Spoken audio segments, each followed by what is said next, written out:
जय हिंद दोस्तों, स्वागत है आप सभी का चैनल कोर्स फॉर फोर्स पे। और मैं हूं ऋषभ। आज मैं आपको कुछ पढ़ाने और कुछ बताने के लिए नहीं आया हूं।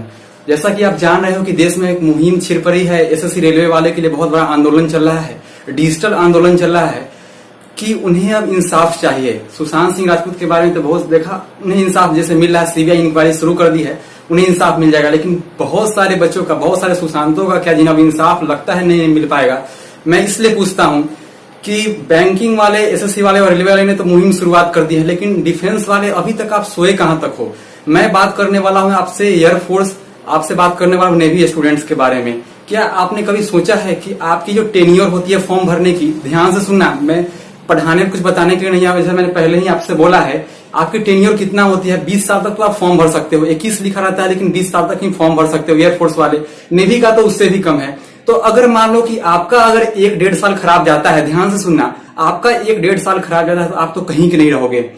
ठीक है, एनडीए का एग्जाम हो रहा है, डिफेंस में को भी एग्जाम होता है, 400 सीट होती है, साल में कितना होता है, उसमें 800 सीट्स होते होंगे। लेकिन मैं बात करने चाहता हूं एयरफोर्स और नेवी के बारे में। कम से कम एक साल में 10 लाख बच्चे उसका फॉर्म अप्लाई करते हैं, 1 मिलियन बच्चे फॉर्म भरते हैं। ठीक है, हमारी तादाद, हमारी कम्युनिटी एसएससी और रेलवे जैसी नहीं है और उन्हें इंसाफ मिलना चाहिए तो हमें भी मिलना चाहिए। अब बोलो कि हमारे साथ अन्याय हो क्या गया। आपके साथ इतना बड़ा अन्याय हुआ है, आपके पैरों तले जमीन खसक गई, आपको पता नहीं चल रहा है।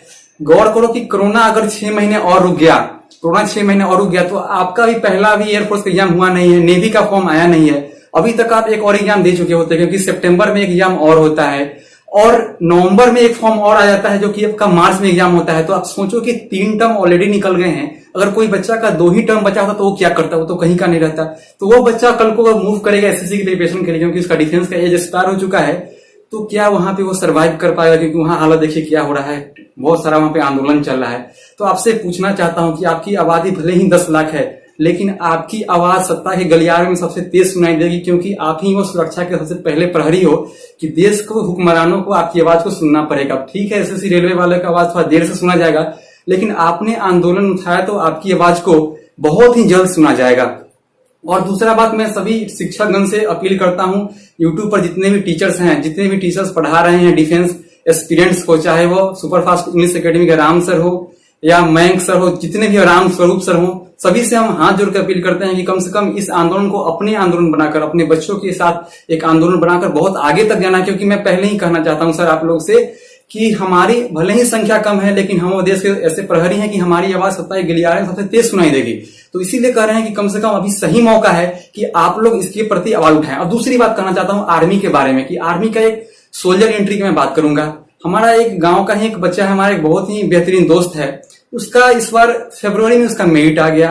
अब हमसे बार बार पूछता है कि भैया मेरा ज्वाइनिंग कब होगा, ज्वाइनिंग कब होगा। हमें तो कुछ पता नहीं है।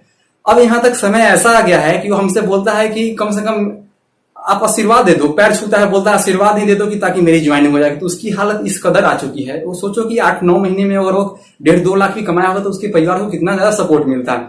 दूसरी बात बोलना चाहता हूं कि आप आर्मी और एयरफोर्स में कितनी वैकेंसी देते हो, और नेवी मिलाकर, मैं सोल्जर एंट्री की बात कर रहा हूं, साल में पूरे इंडिया मिलाकर 1.5 लाख। आर्मी को भी मैं जोड़ रहा हूं, क्योंकि एयरफोर्स तो और नेवी में तो काफी कम है। इसके अलावा बहुत सारी जो ऐसे पोस्ट होती हैं, आप गौर करना, डिफेंस एस्पिरेंट्स, आपके साथ जो अन्याय हो रहा है उस पर मैं गौर कराना चाहता हूं कि बहुत सारे जो पोस्ट होती हैं, जैसे कि एसएसजीडी डिफेंस का ही पोस्ट है, 2018 में फॉर्म है, अभी तक ज्वाइनिंग की कोई अता पता नहीं है और बेहतरीन तरीके से धांधली चल रही है उसकी मेडिकल में, और जिसका जीता जाता उदाहरण मैं भी हूं।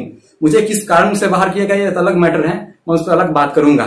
इसके अलावा एक आर्मी ऑर्डिनेंस कोर की फॉर्म आई थी, क्योंकि आर्मी के अंदर ही है, डिफेंस का फॉर्म है, 2017 में दिसंबर में फॉर्म आई। प्रशासन जाकर 2019 में जाकर उसका रिटर्न 22 सितंबर को उसका रिटर्न लिया 2019 में, और 2020 का सितंबर आ चुका है। रिजल्ट का कोई अता पता नहीं है। यार एक आपको रिजल्ट देना है, ज्वाइनिंग करानी, बच्चे का कुछ पता नहीं है। इसके अलावा आपसे यही कहना चाहता हूं, देश के प्रधानमंत्री से ही कहना चाहता हूं कि आपने बुलेट ट्रेन का सपना दिखाकर ये सरी गली ट्रेनों को बेच दिया। आपने इलेक्ट्रिक डीजल गाड़ियों की जगह पे, इलेक्ट्रिक गाड़ियों की जगह पर आपने बीपीएसएल और बहुत सारे कंपनी को बेच दिया। आपने उड़ान स्कीम लाकर न जाने कितने एयर कंपनीज को बेच दिया, एयर इंडिया और बहुत सारे कंपनी को बेच दिया, और कितने की हालत इतनी खस्ती हो गई है कि खुद मजबूरन बेचना चाह रहे हैं। और हमें क्या पता था कि जो एक दिन रेलवे प्लेटफॉर्म पर चाय बेचेगा, एक दिन रेलवे को ही बेच देगा और सारे बेरोजगार हो जाएंगे वहां पर जो सरकारी नौकरी की सपना देखते हैं। तो आपसे यही कहना चाहते हैं, हमारी सरकार से कोई मतभेद नहीं है, उतने हम बड़े आदमी नहीं कि सरकार से मतभेद करना शुरू कर दें। इतना ही कहें कि जब आपने 370 हटाया तो आपने ऐसे सीना चौड़ा करके कहा कि हाँ हमने हटाया, तो हमने आपकी ताली बजाई आपके लिए। आपने कुछ और कानून लाए, यहाँ तक कि आपने कोर्ट के जरिए राम मंदिर बनवाया, तो आपने खूब तरफदारी की, तो हमने भी कहा चलो ठीक है, एक डिस्प्यूट सॉल्व हुआ।